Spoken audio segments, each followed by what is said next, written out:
I still remember the exact moment I realized my marriage was a prison.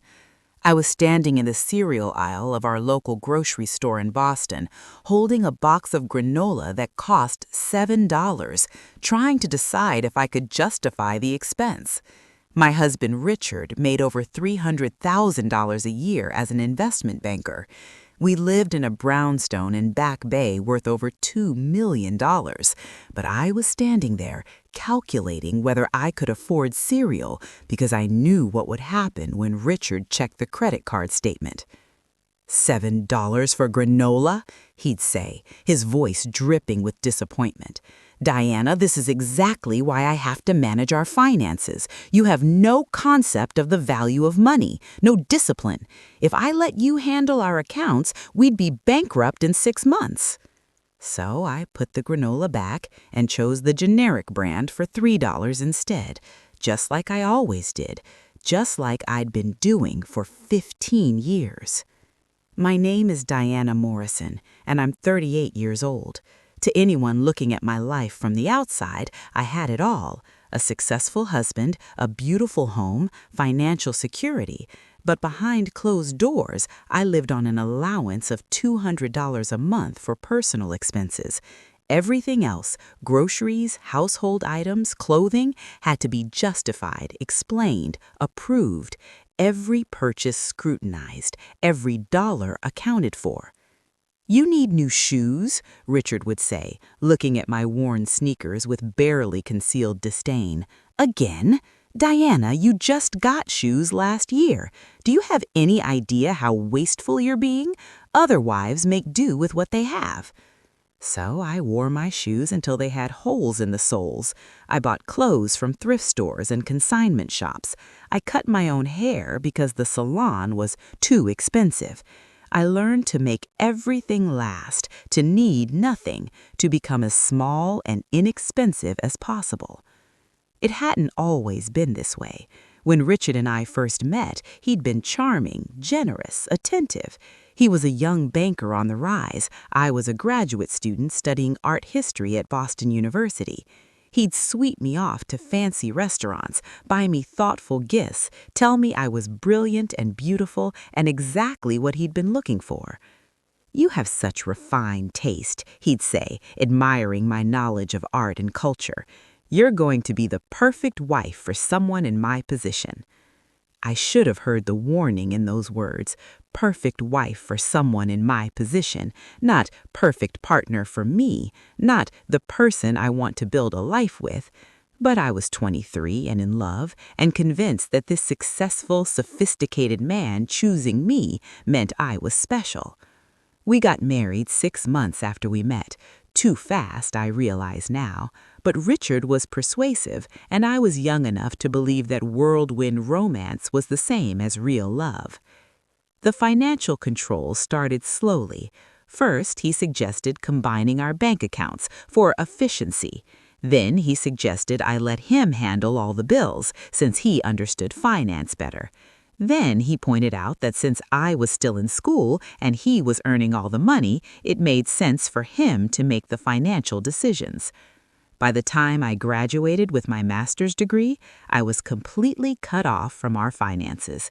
I had no access to bank accounts, no credit cards in my own name, no idea how much money we actually had.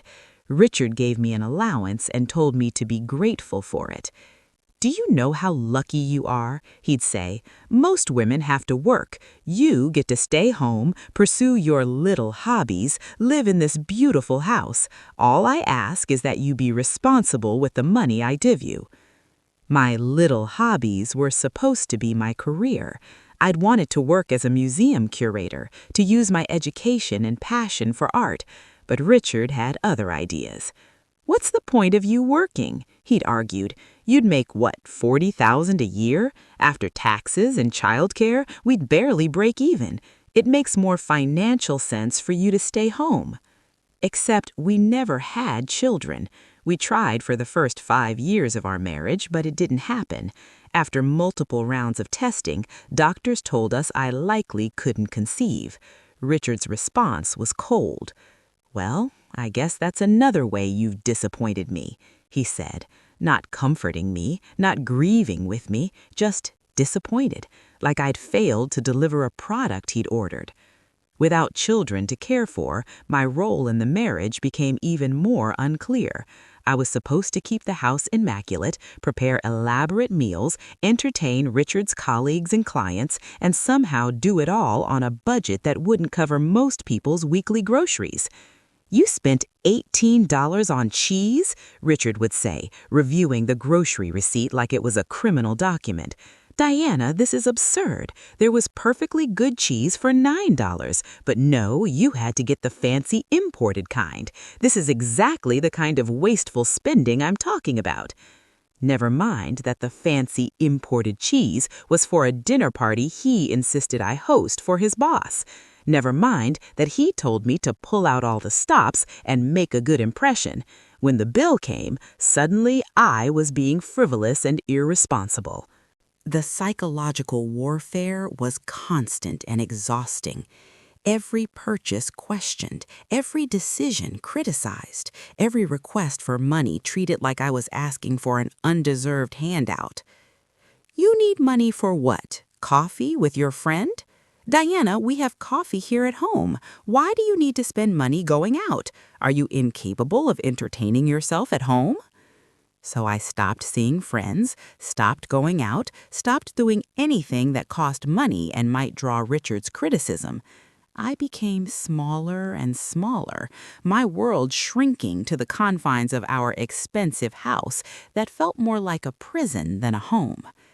Richard's colleagues thought he was generous. His mother thought he was responsible. Our neighbors thought we were the perfect couple, successful husband, elegant wife, beautiful home.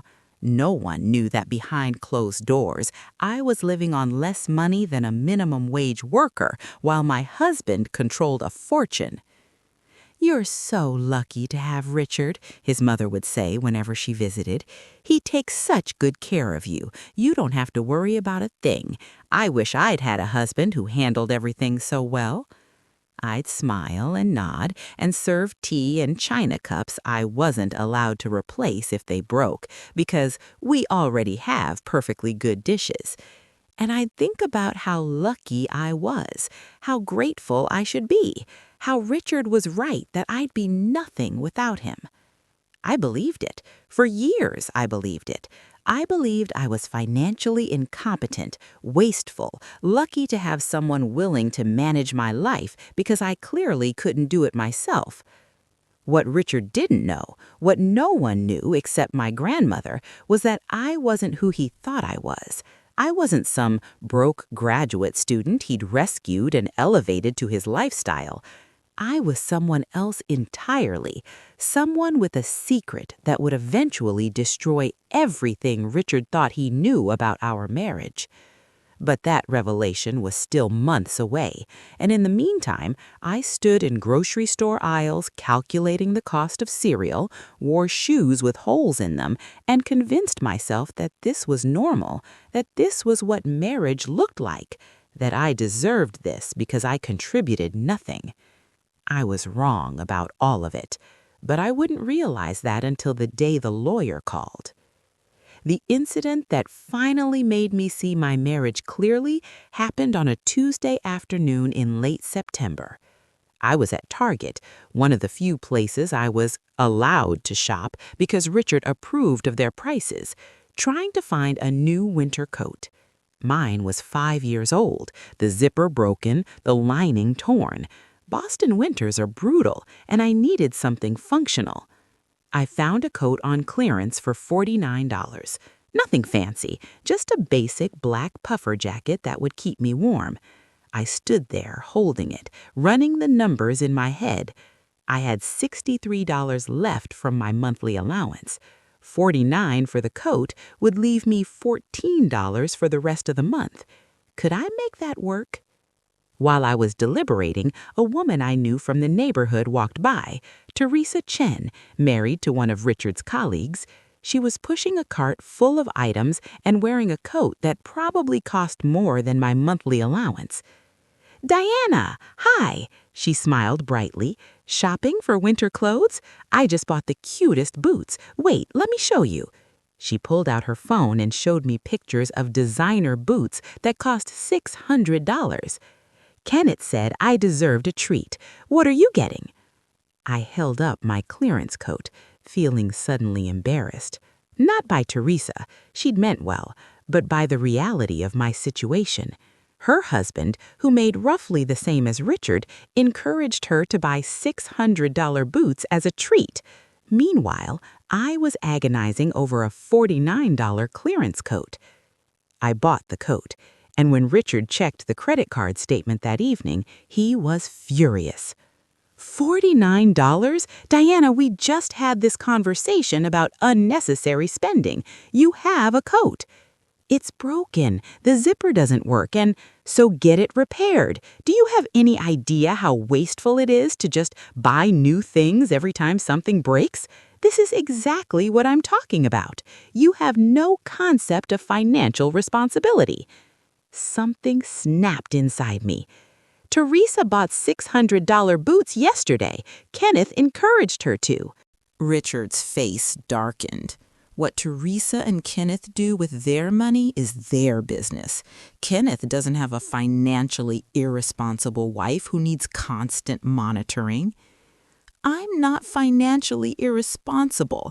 I live on $200 a month, while you spend more than that on client lunches in a single week.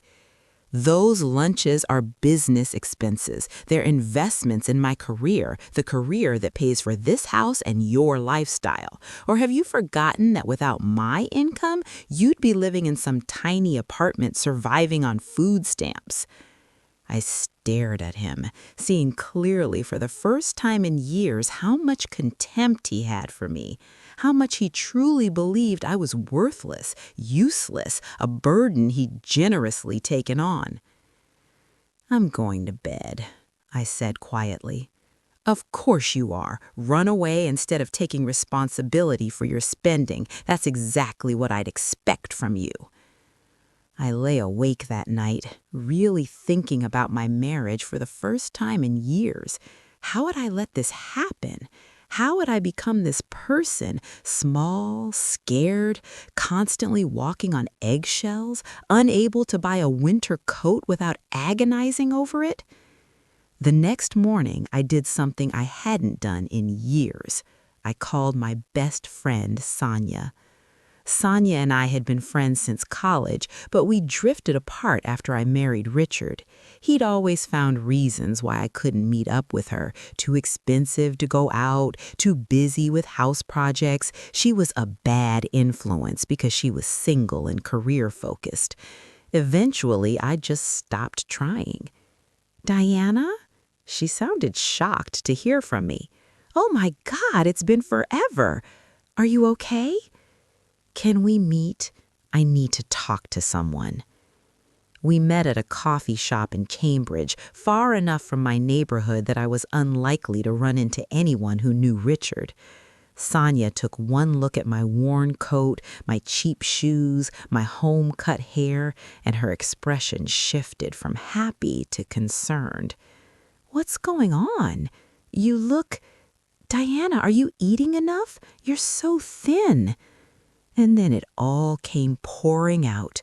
The financial control, the allowances, the constant criticism, the way Richard made me account for every penny while he spent freely on whatever he wanted. Sonia listened with increasing horror. Diana, that's financial abuse. You know that, right? What he's doing, it's abuse. But he's not hitting me. He's not... Abuse isn't just physical. He's controlling you through money, isolating you, making you dependent on him, destroying your self-esteem. That's abuse. Hearing someone say it out loud made something crack inside me. I started crying right there in the coffee shop, 15 years of suppressed emotions finally breaking free. Before we go further, I need to check in with you. Where are you watching this from? Drop your city or state in the comments. Are you at home, on your commute? Maybe you're at work pretending to be busy? I want to know because this story is about to take a turn that nobody, especially not my husband, saw coming, and I need you here for all of it. Hit that subscribe button if you haven't already, because trust me, you don't want to miss where this goes. Sonia helped me find a therapist who specialized in domestic abuse. Dr. Franklin was a kind woman in her 50s who'd seen hundreds of cases like mine. Financial abuse is one of the most common forms of domestic abuse, and it's incredibly effective because it's invisible. No bruises, no broken bones, just a systematic destruction of someone's autonomy and self-worth. But I don't work. Richard is the one earning money. Doesn't he have the right to control how it's spent? Marriage is supposed to be a partnership. Even if one spouse earns all of the income, both partners should have equal say in financial decisions. What you're describing isn't financial management, it's financial abuse. He's using money to control, demean, and diminish you.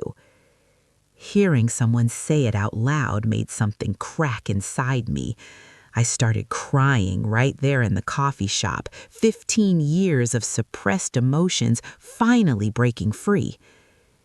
Over the next few months, I started to see my marriage clearly. Dr. Franklin helped me understand the patterns, how Richard's behavior was deliberate, calculated, designed to keep me dependent and compliant, how the financial control was just one aspect of a larger system of control. He's trained you to believe you're incompetent, Diana, that you can't be trusted with money, with decisions, with autonomy.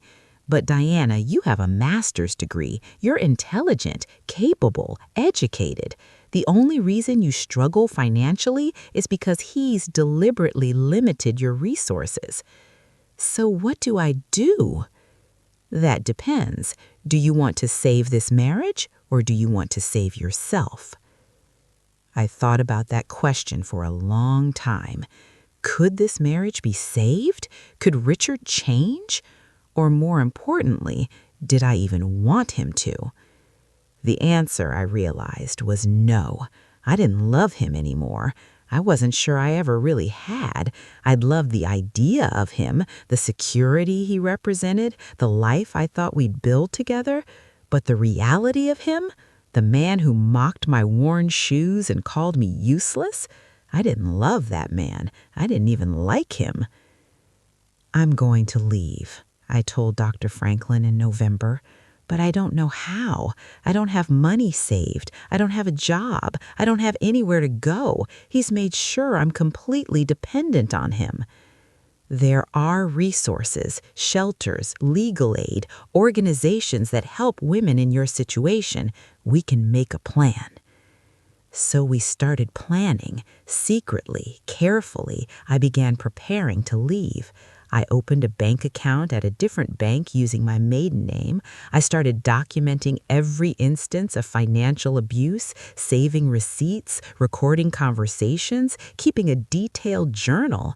I reached out to legal aid about divorce options. It was terrifying. The thought of leaving, of trying to survive on my own after 15 years of being told I was incapable, it felt impossible. But staying felt more impossible. And then in early December, everything changed. My grandmother died. Martin wasn't finished. He pulled out another document, a letter, written in my grandmother's distinctive handwriting. Mrs. Hayes left specific instructions for me to read this aloud, he said. It's addressed to you, Diana. My hands were shaking as Martin began to read. My dearest Diana, if you're hearing this, I'm gone, and you're finally learning the truth about our family's financial situation. I'm sorry I never told you while I was alive. There were reasons, good reasons, but they probably don't matter now. Your grandfather Thomas was brilliant with money. He saw the potential in technology before anyone else did. He invested in IBM when it was nothing, in Xerox, in companies that would become giants. By the time he died, we were worth millions. I could have lived lavishly, but that wasn't who I was. I grew up during the Depression. I knew the value of modesty, of not flaunting wealth. But more than that, I kept quiet because I wanted to see who you really were, who you'd become without the influence of money. I wanted to know if you were kind when you had no financial advantage, if you were genuine when you had nothing to offer but yourself. And Diana, you were. You always were. I watched your marriage with growing concern. I saw how Richard treated you, the comments about money, the control, the way he diminished you. I wanted to tell you the truth so many times, but I also knew that if you knew you had money waiting, you might stay for the wrong reasons. You might endure his abuse thinking the money made it worthwhile. I wanted you to leave him if you needed to leave him, for yourself, not for money, because you deserved better, because you were strong enough. This inheritance is yours completely. It's in your name alone. Richard has no legal claim to it. I made sure of that. Under Connecticut law, inheritance received during a marriage remains separate property unless it's commingled with marital assets. Don't commingle it, Diana. Keep it separate. Keep it yours. Use this money to build the life you deserve. Leave Richard if that's what you need to do. You have the resources now. You have the power. You always had the strength. Now you have the means. I love you. I always have. I'm sorry I wasn't more direct about this while I was alive, but I hope you understand why I waited. Your grandmother, Lorraine. By the time Martin finished reading, I was crying. My grandmother had known. She'd seen what Richard was doing to me, and she'd given me a way out. Not just money, freedom. Richard had stood up some point during the reading. His face was red, his fists clenched. This is ridiculous. We've been married for 15 years. That money is marital property. Connecticut is an equitable distribution state. Actually, Martin interrupted calmly, inheritance is considered separate property in Connecticut. As long as Mrs. Morrison keeps the inherited assets separate from marital accounts, you have no claim to them, Mr. Morrison. That's insane. I'm her husband. We're supposed to be partners. The irony of Richard suddenly caring about partnership was almost funny. For 15 years, he controlled every penny, made every financial decision, treated me like a child who couldn't be trusted. Now that I had money, real money, significant money, suddenly he wanted to be equal partners. The law is clear, Martin said firmly. This inheritance belongs solely to Diana. Richard turned to me, and I saw something new in his eyes. Panic.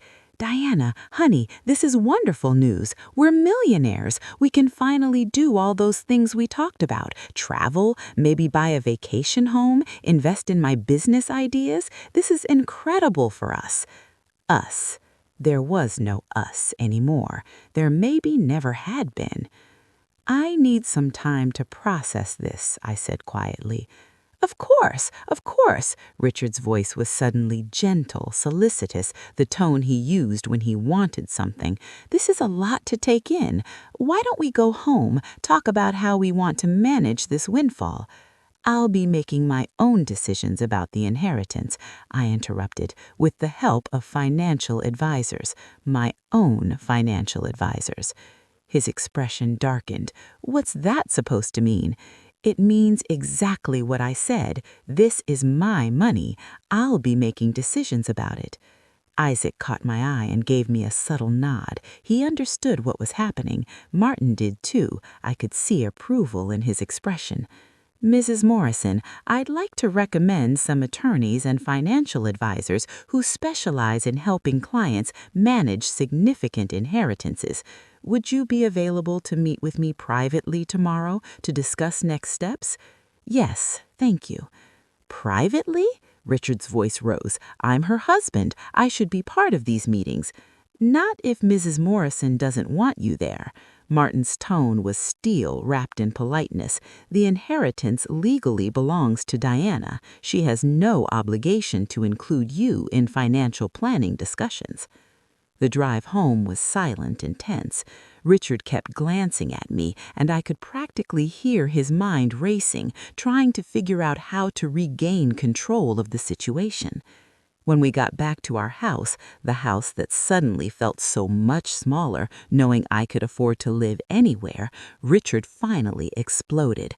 What the hell was that back there? My own financial advisors. Since when do you make financial decisions without consulting me? Since I inherited $15.8 million. We inherited it, Diana. We're married. What's yours is mine. Actually, that's not how inheritance law works. The money is mine, legally, completely, exclusively mine. Are you serious right now? After 15 years of marriage, are you going to hoard this money like some kind of miser? That's not how marriage works. The hypocrisy was staggering. You're right, that's not how marriage works. Marriage is supposed to be a partnership where both people have equal access to financial resources, where both people have a say in financial decisions, where one person controls every penny while the other lives on an allowance. That's not how marriage works, but it's been working that way for 15 years in this house. That's completely different. I was managing our finances responsibly. You were controlling me. There's a difference. You made me account for every dollar while you spent freely on whatever you wanted. You mocked my worn-out shoes and cheap clothes while you bought $1,000 suits. You told me I was financially incompetent while systematically preventing me from having any financial autonomy. That wasn't management. That was abuse. His face went pale. Abuse? Are you insane? I gave you everything. This house, this lifestyle, security.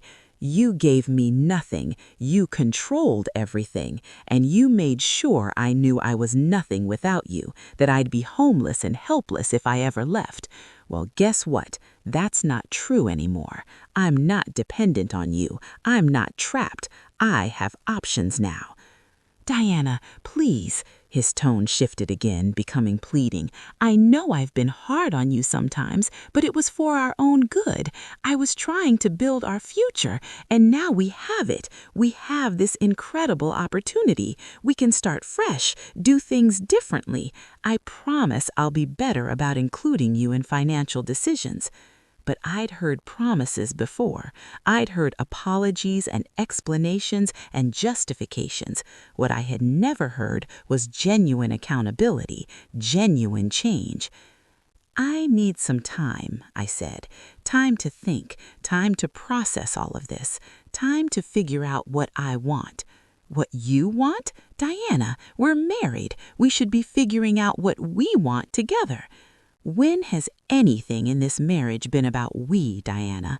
Name one major decision we made together, one financial choice where my opinion actually mattered, one time when what I wanted was given equal weight to what you wanted.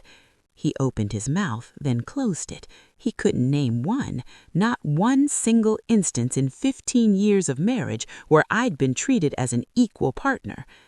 I'm sleeping in the guest room tonight, I said. I need space. Diana, I need space, Richard. That's non-negotiable. I walked upstairs, locked the guest room door, and for the first time in 15 years, I slept soundly because I knew something Richard was just beginning to realize. I had the power now, and I was never, ever giving it back. I met with Martin Chen the next morning at his Hartford office, without Richard. My husband had argued, threatened, tried to guilt me into letting him come, but I'd stood firm. This was my inheritance, my meeting, my decision. Martin had assembled a team, a financial advisor named Sonia Park, coincidentally sharing a first name with my best friend, an estate planning attorney named Grace Park, no relation, and a tax specialist named David Wong. Before we discuss the inheritance itself, Grace said, settling into her chair, I need to ask you something directly. Are you planning to divorce your husband? The question caught me off guard, though it shouldn't have. Of course they needed to know. I don't know, I admitted. Maybe. Probably. I've been planning to leave him for months, actually, even before Grandma died, but I didn't have the resources to do it. And now you do, Sonia said gently, which changes everything. Grace pulled out a legal pad. If you're considering divorce, we need to move quickly and carefully to protect your inheritance. Connecticut is an equitable distribution state, which means marital property is divided fairly, not necessarily equally in a divorce. But inheritance is separate property. As long as you don't commingle it with marital assets, Richard has no claim to it. What does commingling mean? It means don't put the money in joint accounts, don't use it to pay for joint expenses, don't invest it in property or assets that have his name on them. Keep it completely separate. Otherwise, he could argue that you made it marital property by mixing it with marital assets. So, what should I do? Open accounts in your name only, Sonia advised, at a different bank than where you currently have accounts. We'll help you set up a diversified investment portfolio, create a financial plan, and establish structures that protect your assets both now and in the future. Over the next 2 hours, we discussed everything: investment strategies, tax implications, trust structures, estate planning. My head was spinning by the end, but I understood the basics. I was rich, the money was mine, and with careful planning, I could protect it. One more thing, Grace said as we were wrapping up. If you do decide to divorce, you need an excellent attorney, not just good, excellent. Richard is going to fight hard for this money, even though he has no legal right to it. He'll claim you owe him for supporting you during the marriage. He'll argue that he's entitled to compensation for his investment in you. We need someone who can shut that down immediately. She handed me a business card. Shannon Wright. She's a shark. She specializes in high net worth divorces where there are significant separate assets. Call her. I took the card, feeling both terrified and empowered. This was really happening. I was really doing this. When I got home that evening, Richard was waiting in the living room with flowers and takeout from my favorite restaurant, a restaurant he'd always said was too expensive when I suggested it. I thought we could have a nice dinner, he said with a smile that didn't reach his eyes. Our future. He kept saying that, like the inheritance had given us a future, when really it had revealed we didn't have one. Richard, we need to talk. That's what I'm trying to do. Diana, come on. I know things have been tense, but this inheritance is a blessing. We can use it to strengthen our marriage, to build something even better together. How? What do you mean, how? We can travel, invest, maybe start a business together? I've always wanted to start my own investment firm. With this kind of capital, we could what?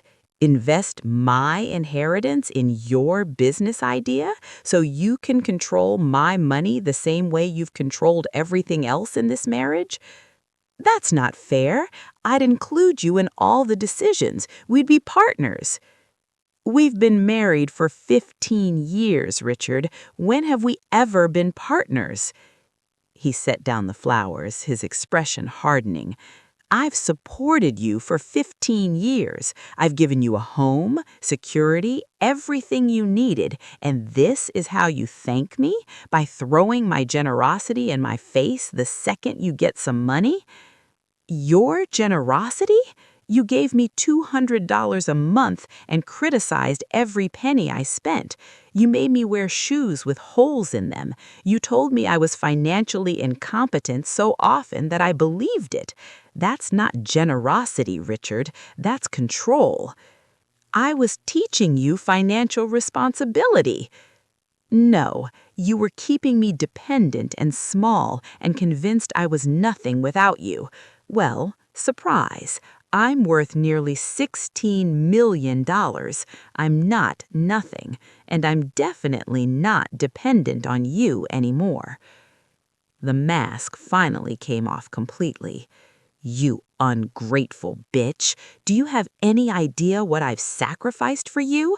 I could have married someone successful, someone who contributed to our household income, but I chose you. I supported you all these years while you did nothing but spend my money and fail to give me children. And now you think you're going to take your grandmother's money and what, leave me after everything I've done for you?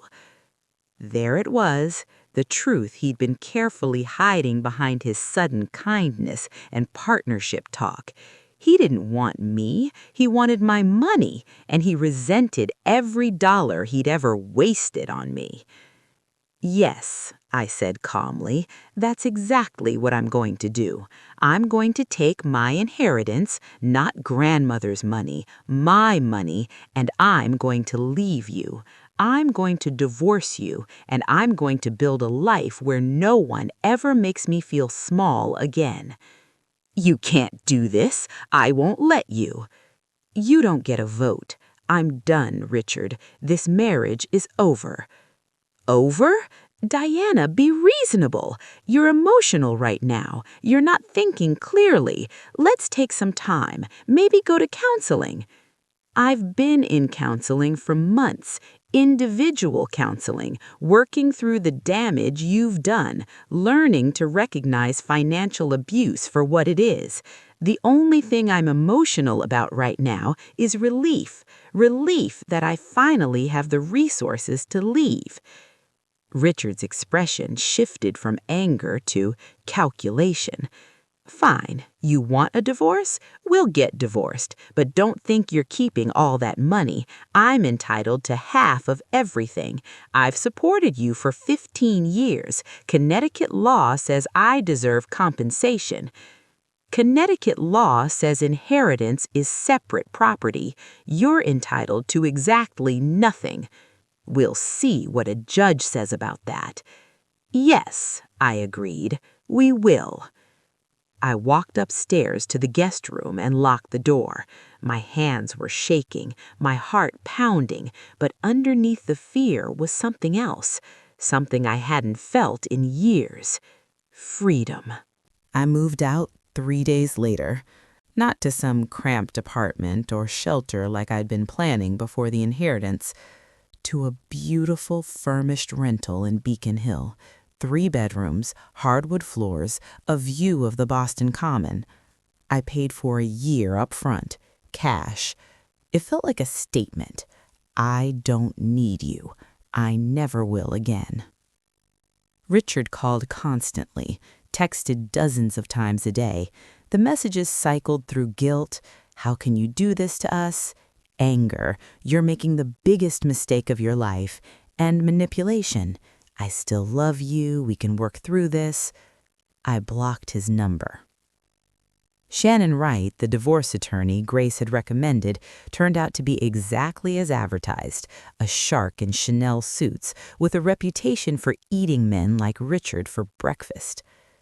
Let me be clear about something, she said during our first meeting. Your husband is going to try to claim he's entitled to some of your inheritance. He'll argue that he supported you for 15 years, that you owe him, that his investment in the marriage entitles him to a share.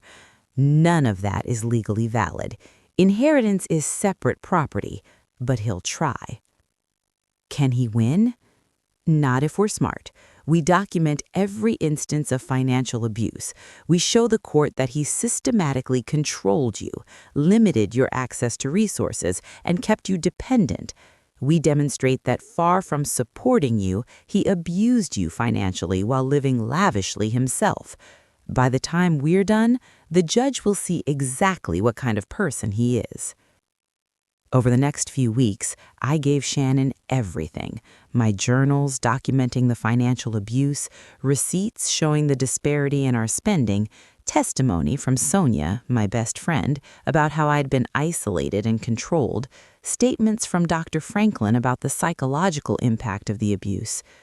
Richard hired an expensive attorney and filed a counter petition claiming he was entitled to half the inheritance due to his contributions to the marriage. His filing painted me as a pampered housewife who'd lived off his generosity and now wanted to steal money that should belong to both of us.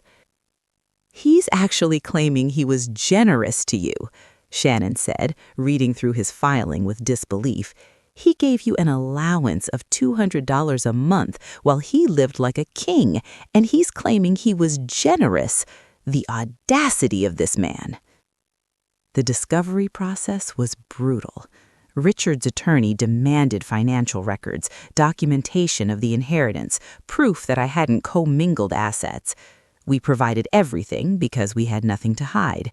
Meanwhile, Shannon demanded Richard's financial records, and what we found was illuminating. Credit card statements showing thousands of dollars spent monthly on client dinners, golf outings, expensive clothes, a secret checking account I'd never known about with over $100,000 in it, investment accounts in his name only. He'd been hiding money from me while claiming we couldn't afford basic necessities. "This is perfect," Shannon said, reviewing the documents. "He's been living lavishly while claiming poverty to control you. The judge is going to love this." The court date arrived on a cold February morning. We walked into the courtroom, me in a simple but well-made suit, bought with my own money, no guilt, no permission needed. Richard in one of his expensive three-piece suits that probably cost more than he'd given me in 6 months of allowances. Judge Winters, a stern woman in her 60s, reviewed the filings with a frown that deepened as she read. "Mr. Morrison," she looked over her glasses at Richard, "you're claiming entitlement to 50% of your wife's inheritance because you supported her during your marriage. Is that correct?" "Yes, Your Honor. I was the sole breadwinner for 15 years. I provided everything while she contributed nothing financially. It's only fair that—" "Let me stop you there." Judge Winters pulled out another document. "According to the financial records your wife has provided, you gave her an allowance of $200 a month for personal spending. Is that accurate?" Richard shifted uncomfortably. "I provided all household expenses separately. The allowance was for her personal spending." "Personal spending that you monitored and criticized." "I was teaching her financial responsibility by making her account for every dollar while you spent thousands monthly on entertainment and discretionary expenses." Judge Winters looked at more documents. "I see credit card statements showing you spent over $8,000 in a single month on golf, dinners, and clothing, while your wife wore shoes with holes in them. Does that sound like responsible partnership to you?" "Those were business expenses." "Some were, many weren't. What I see here, Mr. Morrison, is a pattern of financial abuse.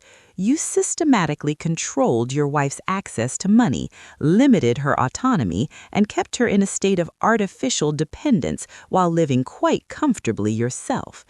And now you want to be rewarded for that abuse by taking half of an inheritance that legally belongs solely to her." "Your Honor, I supported her for 15 years. "You controlled her for 15 years. There's a significant difference. Marriage is supposed to be a partnership. What you describe is ownership." Judge Winters turned to Shannon. "Does Mrs. Morrison have proof that the inherited assets have been kept separate from marital property?" "Yes, Your Honor. Complete documentation showing no commingling." "Then this is straightforward. The inheritance is separate property under Connecticut law. Mr. Morrison has no legal claim to it." She turned back to Richard. "Furthermore, given the financial abuse documented in this case, I'm inclined to award Mrs. Morrison a greater share of marital assets than would typically be standard." "What? Your Honor, that's not fair." "What's not fair, Mr. Morrison, is a woman being financially abused for 15 years by a man who now wants to profit from that abuse. You made over $300,000 annually and gave your wife access to $200 a month. You will not be rewarded for that behavior in my courtroom." The final judgment was everything Shannon had hoped for and more. I got to keep my entire inheritance with no claims from Richard. I got the house, which was worth over $2 million because I'd been essentially imprisoned there. I got half of Richard's retirement accounts and investment portfolios, and I got the satisfaction of watching his face as he realized he'd lost everything. Outside the courthouse, Richard tried one more time. "Diana, please, this is insane. You're destroying me over a misunderstanding. I never meant to make you feel controlled. I was just trying to be responsible." "I know exactly what you were trying to do, and it's over. You're going to regret this. You'll realize you need me, and it'll be too late." I looked at him, really looked at him, and saw a man who'd spent 15 years convincing me I was worthless. A man who'd systematically destroyed my confidence while building his own ego. A man who'd only wanted me when he thought he could control me. "The only thing I regret," I said calmly, "is doing this sooner." And I walked away. The first thing I did with my freedom was something frivolous, extravagant, and completely unnecessary. I went to Neiman Marcus and bought 12 pairs of shoes. Beautiful shoes, expensive shoes, shoes that cost more than my monthly allowance used to be.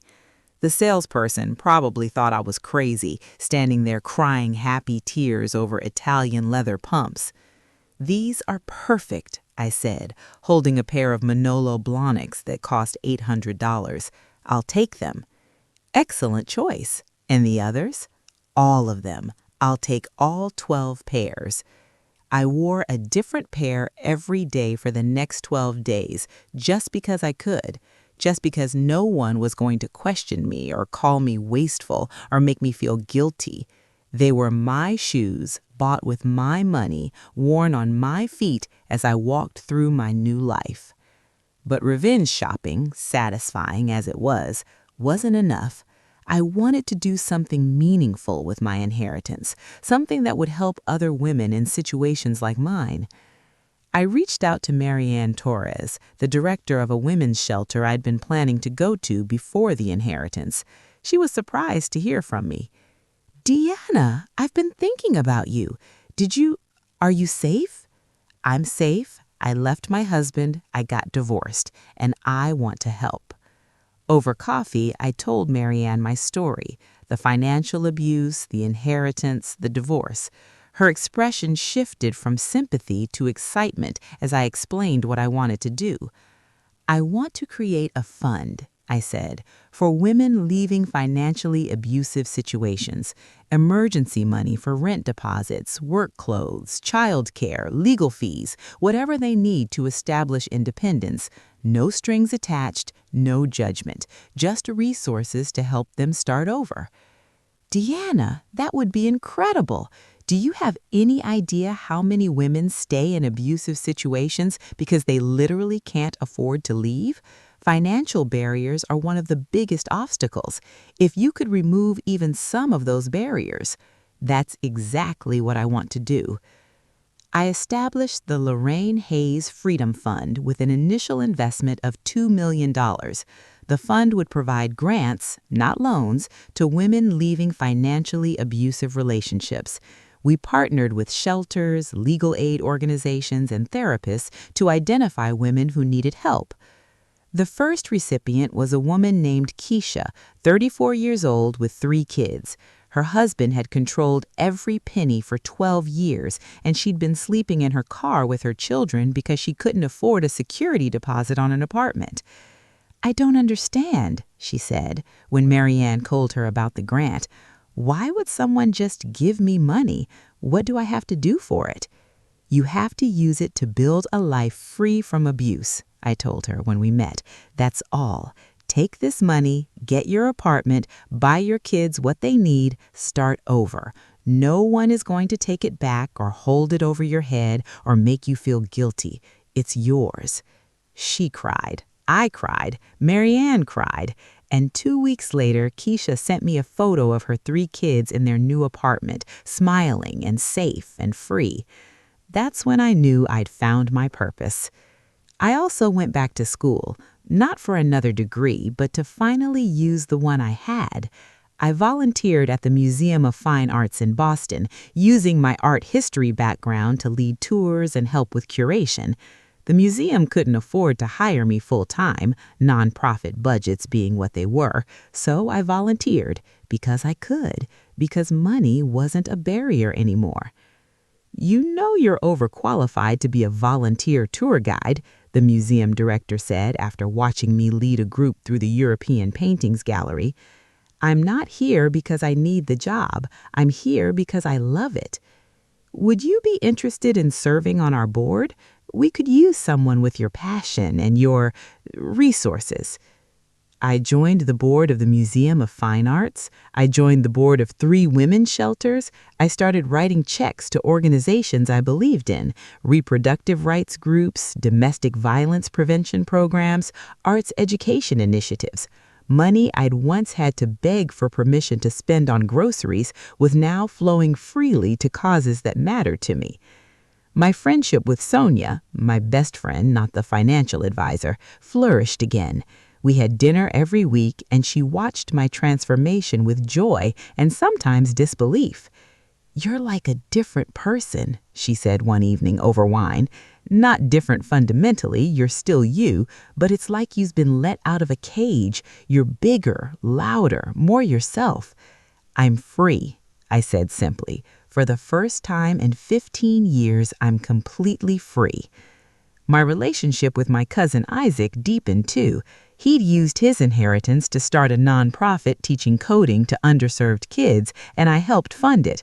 We'd talk for hours about Grandma Lorraine, about the way she'd carefully planned to liberate both of us, about the responsibility that came with inherited wealth. "She gave us more than money," Isaac said during one of our conversations. "She gave us purpose. She showed us that wealth is only valuable if you use it to make the world better." I dated, casually and without pressure, men who were attracted to me, not for what I could provide them, men who had their own careers and resources and didn't see me as a meal ticket or a trophy. It was refreshing and sometimes confusing. I'd forgotten what it felt like to be valued for myself. One man, a museum curator named James, actually seemed intimidated by my wealth. "I don't know if I can handle dating someone who could buy and sell me 10 times over," he joked nervously on our 3rd date.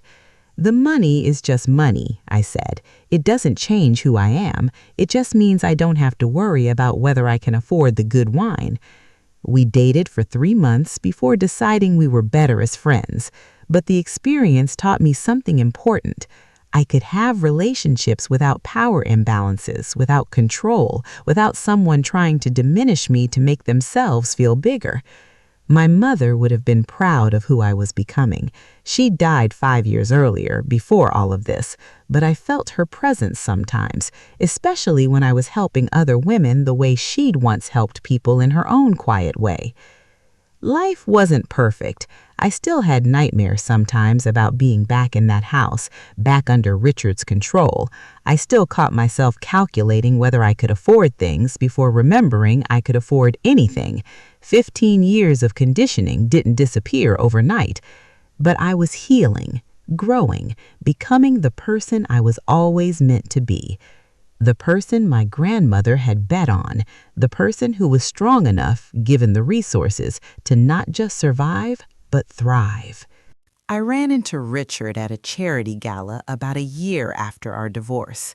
I was there as a board member of the hosting organization, a women's shelter that I'd been supporting financially and personally.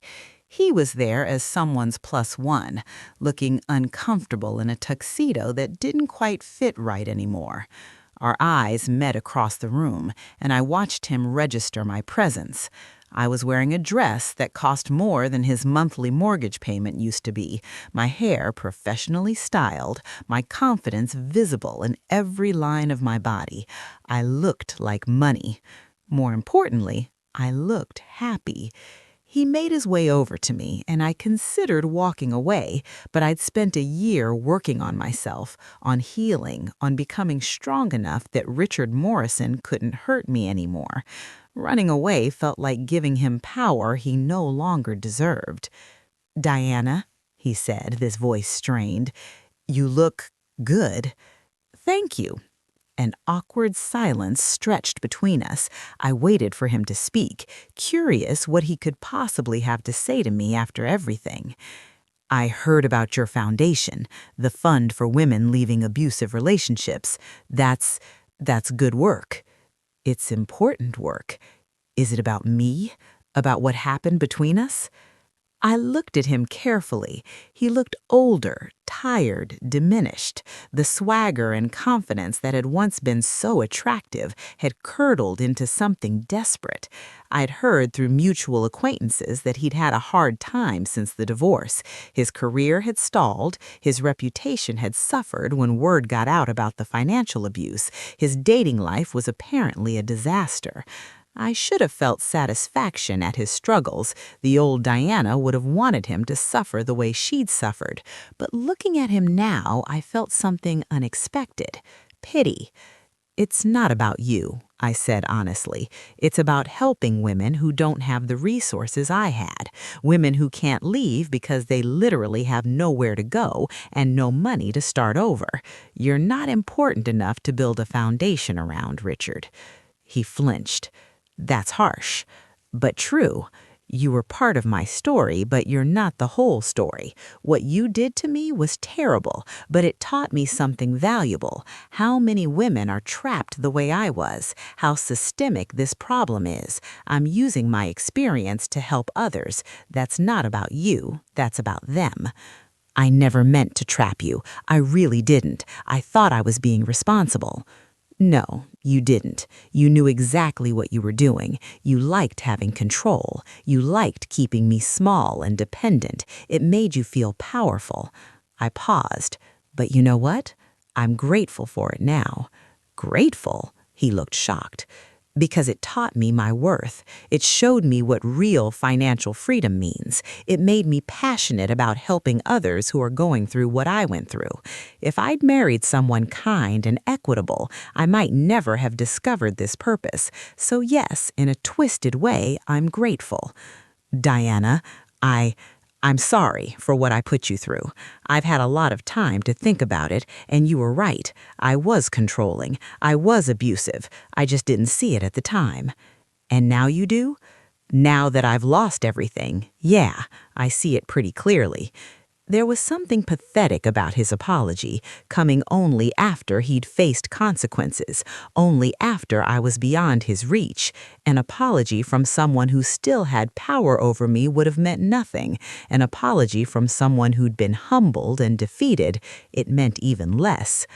"I appreciate you saying that," I said, not because I needed his apology, but because it seemed the kind thing to say. "I hope you've learned from this experience. I hope you never treat another person the way you treated me." "I don't think I'll get the chance. Women don't exactly line up to date someone with my reputation." "Then maybe use this time to work on yourself. Go to therapy. Figure out why you felt the need to control someone you claim to love. Become a better person, not for me or for some future partner, but for yourself." He nodded, looking lost. "Are you happy? Really happy?" "Incredibly happy. Happier than I've ever been." "Because of the money?" "The money helps, but mostly because I'm free. Free to make my own choices, spend my own money, live my own life. Free from someone constantly telling me I'm not good enough, not smart enough, too expensive, too wasteful. The money just made that freedom possible." Richard opened his mouth like he wanted to say something else, but his date, a young woman who looked uncomfortable and impatient, appeared at his elbow. "Are you ready to go?" she asked him, not even glancing at me. "Yeah, I'm ready." He turned back to me one last time. "Take care of yourself, Diana." "I will. I always have been. I just didn't realize it for a while." I watched him leave, feeling nothing but relief that this man no longer had any hold on me, no power, no control, no ability to make me feel small. Later that evening, I gave a speech at the gala about financial abuse and why the shelter's work was so important. I talked about power imbalances in relationships, about how abuse isn't always visible, about how financial control can be just as damaging as physical violence. I didn't mention Richard by name. I didn't need to. My story stood on its own, and it resonated with people.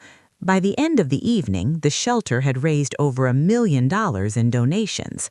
Walking to my car, a sensible but nice BMW that I'd chosen myself, paid for myself, registered in my name only, I thought about how far I'd come. A year ago, I'd been living in that prison of a house, convinced I was nothing without Richard's money and approval. Now I was someone who gave speeches, sat on boards, helped other women find their freedom. Grandma Lorraine had been right. The money had given me resources, but the strength had always been there. I just needed the opportunity to discover it. My phone buzzed with a text from Sonia. "Saw your speech on the shelter's live stream. You were amazing. Drinks tomorrow to celebrate?" I texted back, "Absolutely, and I'm buying the expensive wine." Because I could, because I wanted to, because no one could stop me. That was freedom, and it was worth more than all the money in the world. 2 years after the divorce, the Lorraine Hayes Freedom Fund had helped over 300 women leave financially abusive relationships. 300 women who now had apartments, jobs, childcare, hope. 300 families starting over, building lives free from control and manipulation. I hired a full-time director, established an advisory board, created partnerships with organizations across New England. What had started as a personal mission had become a movement. Other wealthy individuals saw what we were doing and started their own funds in other cities. Financial abuse was being talked about publicly, recognized as the serious problem it was. I was invited to speak at conferences, write op-eds, share my story on podcasts and panels. At first, it felt exposing, admitting publicly that I'd been a victim of abuse, but the responses I got made it worthwhile. "Thank you for sharing your story. I'm in the same situation and I thought I was crazy." "Your fund helped my sister leave her abusive husband. She's thriving now because of you." "I'm a therapist and I've started screening all my clients for financial abuse because of your advocacy." Every message reinforced that this work mattered, that Grandma Lorraine's inheritance was being used exactly as she'd hoped, to help people, to create change, to make the world better. I also fulfilled a lifelong dream and opened a small art gallery in the South End. Nothing huge or pretentious, just an intimate space showcasing emerging artists who needed a platform. I ran it more as a passion project than a business, using my art history degree and my love of beauty to create something meaningful. One of my first exhibitions featured work by women who'd survived domestic violence. Their art was raw and powerful and heartbreaking. One painting in particular stayed with me, a woman's hands breaking through chains, reaching toward light. "That's exactly how it felt," I told the artist, a woman named Tasha who'd escaped a violent marriage. "That moment when you realize you can break free." "You gave me the resources to break free," Tasha said. "Your fund paid for my apartment deposit, gave me time to find a job without being desperate, allowed me to leave safely. I wouldn't have this art, this new life without you." I hugged her, both of us crying. This was why the inheritance mattered. Not because I could buy expensive shoes or live in a nice apartment, though I enjoyed those things, but because I could change lives. I could be the safety net for someone else that I'd wished I'd had. My personal life had stabilized too. I was dating someone new, a nonprofit director named Sebastian, who was passionate about social justice and completely unintimidated by my wealth. He had his own money, his own career, his own purpose. We were equals in every way that mattered. "I admire what you've built," he told me one evening over dinner at my place. "Not just the fund and the gallery, but the life you've created. You took something painful and turned it into something beautiful." I had help. My grandmother, my friends, good lawyers, good therapists. I couldn't have done it alone. But you did do it. That's what matters. You made the choice to leave, to fight back, to use your resources to help others. That takes courage. I thought about Richard sometimes, though less and less as time passed. I'd heard he'd moved to New York, started over in a smaller firm, was dating someone new. I hoped he'd changed. I hoped he'd learned. But mostly, I hoped I never had to think about him again.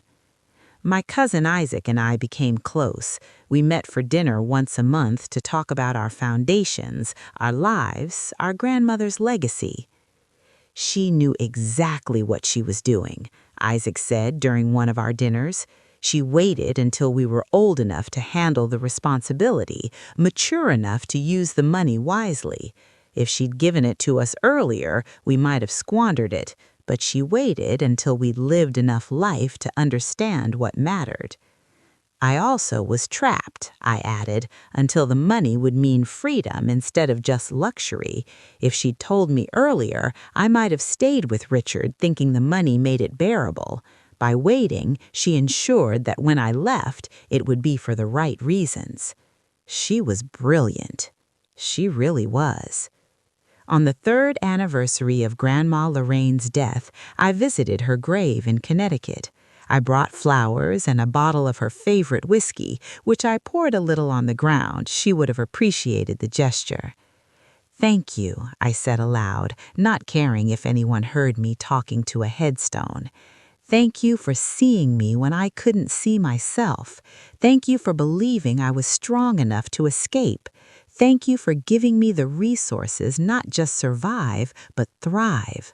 I hope I'm making you proud." The wind picked up, rustling the leaves on nearby trees, and I chose to believe it was her answering me. That evening, I hosted a dinner at my apartment for the women who'd been instrumental in my journey. Sonia, my best friend who'd never given up on me, Dr. Franklin, my therapist who helped me recognize the abuse, Shannon Wright, my attorney who'd fought for my freedom, Grace Park and Martin Chen who'd protected my inheritance, Marianne Torres who connected me with the women I was now helping. To Lorraine Hayes, I raised my glass, to women who see other women clearly, to grandmothers who protect their granddaughters, to the power of timing and trust and knowing when to reveal a secret that changes everything. To Diana, Sonia added, who took that gift and multiplied it, who turned her pain into purpose, who's changing the world one woman at a time. We drank expensive wine because I could, and ate catered food from my favorite restaurant because I wanted to, and laughed and cried and celebrated how far we'd all come. Looking around the table at these incredible women who'd supported me, believed in me, fought for me, I realized something important. Wealth wasn't just money. Real wealth was community, support, freedom, the ability to help others and be helped, the knowledge that you're not alone. I'd been poor in my expensive brownstone with Richard, living on $200 a month and constant criticism. I'd been broke in my soul, depleted in my spirit, impoverished in my confidence. Now I was rich in every way that mattered, and I was never going back. So here I am, 3 years after my grandmother died and revealed a secret that changed my entire life. 3 years after learning I was worth nearly $16 million while my husband mocked my worn-out shoes. 3 years after discovering that the woman I thought was comfortably middle class was actually sitting on a fortune she'd been carefully protecting for me. Richard was wrong about everything. I wasn't financially incompetent. I was financially abused. I wasn't lucky to have him. He was controlling me. I wasn't nothing without his money. I was worth more than he'd ever be. The Lorraine Hayes Freedom Fund has now helped over 500 women leave financially abusive relationships. 500 women who have apartments, jobs, independence. 500 families starting over. And we're expanding to other states, creating a network of resources for women who need to escape. My art gallery is thriving. We've showcased over 50 emerging artists, sold hundreds of pieces, created opportunities for people who might never have had them otherwise. I wake up every day excited about the work, about the art, about the connections I'm making. My personal life is full and rich in ways I never imagined possible. Sebastian and I are talking about moving in together, equal partners, equal contributions, equal respect. The kind of relationship I didn't know existed when I married Richard at 23. I serve on 5 nonprofit boards. I donate to causes I believe in. I live in a beautiful apartment that I chose. I drive a car I picked out. I wear clothes I bought without asking permission. I live the life my grandmother wanted for me. Purposeful, free, meaningful. But here's what I want you to understand. The money isn't what saved me. The money was just a tool. What saved me was recognizing that I deserved better. That financial abuse is real abuse. That control wrapped in the language of responsibility is still control. That no amount of money, earned or inherited, gives someone the right to make you feel worthless. If you're in a relationship where someone controls all the money, monitors your spending, gives you an allowance while living lavishly themselves, makes you justify every purchase, tells you you're financially incompetent, that's abuse. It's abuse even if they're charming. It's abuse even if you're not working. It's abuse even if they say they're just being responsible. You deserve equal access to marital finances. You deserve to participate in financial decisions. You deserve to spend money on yourself without guilt or justification. You deserve respect, autonomy, and dignity. And if you don't have those things, you deserve help getting out. There are resources, shelters, legal aid, organizations like the one I founded. You don't need to be wealthy to leave. There are people and programs designed specifically to help women in your situation. Reach out, ask for help, take the first step. My grandmother taught me something crucial. Sometimes the most powerful thing you can do is wait for the right moment. She waited years to reveal her wealth because she knew that information at the wrong time might trap me further. She waited until I was ready, even if I didn't know I was ready, to give me the tools I needed to escape. You might not have a secret inheritance waiting for you, but you have something more valuable, the knowledge that you deserve better, the strength to take that first step, the courage to say no more. I spent 15 years believing I was nothing without Richard's money. It took my grandmother's death and a lawyer's revelation to prove I was wrong. But the real revelation wasn't the money. It was the realization that I'd always had worth. I'd always been capable. I'd always been strong. I just needed to believe it. So to everyone watching this, especially those in situations similar to what I went through, you are not nothing. You are not financially incompetent. You are not lucky to have someone who controls and diminishes you. You are worthy of respect, freedom, and partnership. Hit that like button if this story resonated with you. Subscribe if you want to hear more real stories about real people overcoming impossible situations. Share this with someone who needs to hear it, and drop a comment telling me your story. Have you experienced financial abuse? How did you escape? Let's build a community where we support each other, where we recognize abuse in all its forms, where we help each other find freedom. Thank you for listening. Thank you for caring. Thank you for understanding that sometimes the most powerful revenge isn't revenge at all. It's living well, helping others, and refusing to let anyone ever make you feel small again. Remember, you are not a bank account. You are not a budget item. You are not property to be managed. You are a complete, valuable, worthy person deserving of respect and autonomy.